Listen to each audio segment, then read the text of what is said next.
One thing I was not prepared for in this pregnancy is the fact that the kiddo will steal your motivation. I just don't have the energy for this. I am unsubscribing from this drama. Lack of motivation when you are pregnant is so common. Pregnancy tired, pregnancy exhaustion is something you feel in your bones, you feel it in your toes. There's nothing that you can do about it.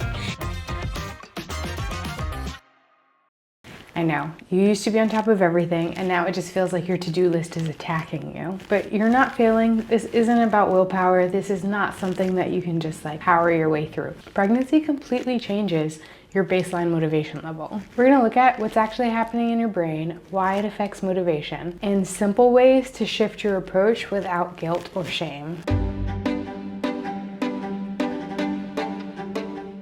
What's happening in your brain during pregnancy? There's a lot of factors. The simple and most obvious answer that stands out is sleep. And to not sleep well while pregnant. 78% of women reported sleep disturbances while pregnant, and 98% of women in their third trimester reported waking up in the middle of the night when they were pregnant. Mostly due to just the general discomfort, aches and pains that pregnancy is full of. We all know that getting a good night's sleep is super crucial to being your best, most productive self, right? I'm sure there have been other points in your life when you've been super sleep deprived, like either if that was when you were studying for exams or spending too much time on TikTok, and you know how that affects your motivation just generally. And so you can imagine if you go for 9 months with not getting good quality sleep, that is of course going to have some sort of effect on your motivation, right? There are also significant hormonal changes in pregnancy. For example, progesterone, which is, the progestational hormone, it's very high in pregnancy. It's been shown to have sedating effects and to be linked with fatigue. And progesterone is actually 10 times higher at 36 weeks pregnant than it is during the peak of your menstrual cycle. So for all those like cycle syncing girlies out there that know, hey, I'm gonna need to do less on my period, I'm not gonna be at tip-top performance, imagine 10 times worse when you're 36 weeks pregnant. Of course, like when I read that statistic, it kind of blew my mind because I'm like, wow, of course I'm not on it. I'm currently 36 weeks pregnant, about to be 37. So it was really validating to hear that and be like, yeah, this is 10 times worse for your motivation than your peak period. Your body is intentionally making changes to get you to slow down and direct that energy towards the baby.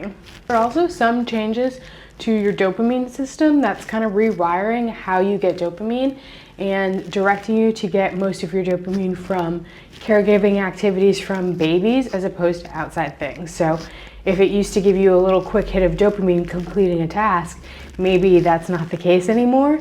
And actually things like taking care of a baby are the things that your brain now wants you to be getting your quick little dopamine hits from. So all of that to say is that this shift inward and change in your priorities isn't just physical, it's also neurochemical. I felt so down in the dumps and guilty for putting so much responsibility on my boyfriend during the time that I was pregnant. So now let's talk about why this can feel so frustrating. I think we're often during pregnancy trying to compare our current self and our past self. I know this is my second baby, during pregnancy with my first, postpartum, and again now this pregnancy with my second. I'm constantly comparing to what I used to be able to do before, my first baby. So not just physically, like of course I used to be able to do things like run that I can't do right now, but also motivation wise. I used to hop out of bed and be able to go to the gym, get work done all day. I had so much that I was able to do before, and now I feel like I can't get anything done. It's just a struggle getting out of bed is not easy, so that really zaps up all my energy first thing. We've also been culturally conditioned to measure our worth by our output, right? Like our value in society is about what we can do, how much we can do. And we've been taught that women can and should have it all, right? And while I'm obviously glad for the change in like gendered expectations and for the increase in freedom that women have, I think that the trade-off that has come with is we focused a lot on equality and not necessarily on equity. And equity for pregnant women is not that we expect them to just be business as normal, right? To go on and do the same things that everyone who's not pregnant or that they used to be able to do before they were pregnant. That is not an equitable expectation for pregnant women. Like in many other countries, you can start your maternity leave before you actually have the baby. Whereas in the US, we're expected to be like sitting in the office up until the moment our water breaks and then we rush to the hospital, right? Like until you go into labor, you're expected to continue working. And that's just wild to me. I didn't realize until I was pregnant with my first.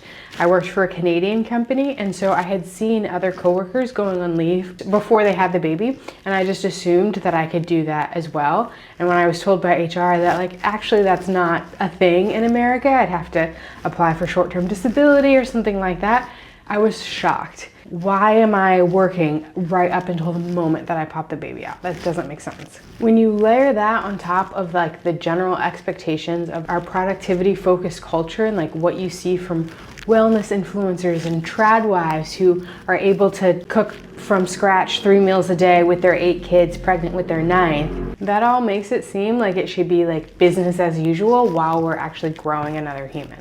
So we really need to normalize slowness as not weakness, but just an adaptation to this period of life that we're in, right? This is a period of life where it makes sense to slow down. So how do we work with our body given all these changes instead of against it? Well, the first thing we can do is focus on micro wins. Break tasks down into ridiculously small pieces and celebrate every single one of them. We can also focus on task batching by energy type. So having a sense of which tasks are high energy versus low energy and being able to choose what we focus on based on what we're able to give that moment. So, you know, having a really small low energy tasks that we can do at any one time has been super helpful. I've started making a lot of lists on my phone, not necessarily to-do lists where I'm expecting myself to check off and complete every single one of the items on the list, but really just where I'm giving myself the opportunity that like, oh, hey, this thing popped into my mind. Let me not carry the mental load of it. I'll write it down. And then at some point when I feel like I have a little bit more energy, I can come back to it, right? It's also important to be really gentle with your scheduling for yourself.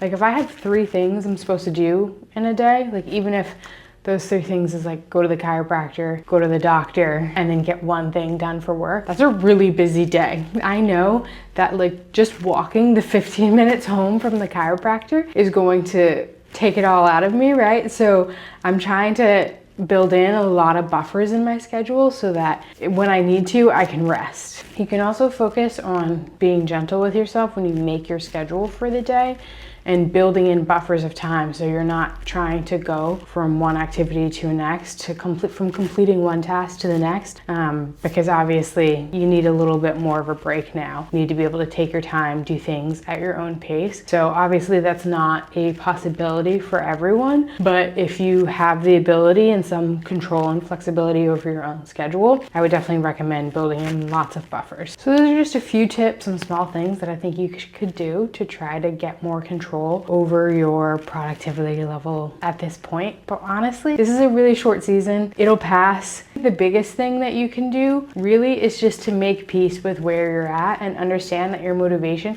is going to be different now than it was in the past for all the reasons that we've discussed, right? Like nature has a way of designing us perfectly to do what needs to be done, and what needs to be done right now is to build this baby, to direct the energy into building this baby. So your motivation for all of these other external things, it is okay for it to suffer.